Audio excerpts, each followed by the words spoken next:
ఘోషిస్తూనే ఉంటారు. అదే మనం ఇప్పుడు భూమి మీద మనం తెలుసుకున్నాం అనుకో, యేసుక్రీస్తు గురించి తెలుసుకున్నాం అనుకో, ఆయన కొరకు మనం బ్రతుకున్నాం అనుకో, మన ఆత్మ పరలోకానికి వెళ్తుంది. ఆ నరకం నుండి తప్పించబడతాం. మన ఆత్మ నిత్యం దేవుని దగ్గర ఉంటుంది. ఆ దేవుడు మా మీరు బల్లలు మీరు బల్లలా గొడ్లు కాసుకొని మా ఇంటినే పుట్టారు. మరి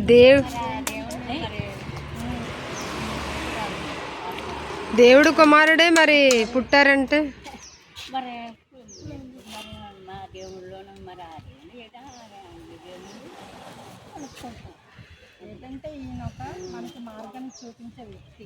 ఒక కులం కాదు, ఒక మతం కాదు. అవును, ఆయన ద్వారే మనం వెళ్ళాలి. ఊరంతా బల్లలు, ఆయన ద్వారే మనం వెళ్ళాలి. మా బల్లలు మనం ఒక 2 మనం కలిసిపోయాం.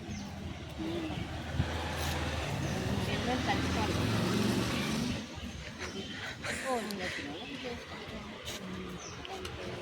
ఏంటంటే మనము అందులో కలిసిపోయినా మళ్ళీ మా దేవుళ్ళకి వచ్చి అంతే వేరే విషయం. అప్పుడు మన శరీరం ధరించుకున్నాం అదే కాదు, తర్వాత కొన్నాళ్ళు మీ దేవుని కొలిసారు, మళ్ళీ మా దేవుళ్ళకి వచ్చాను, అది వేరే విషయం. కానీ ఇప్పుడు మనం ధరించుకున్న ఈ శరీరం ఎప్పటికైనా ఉంటుందా?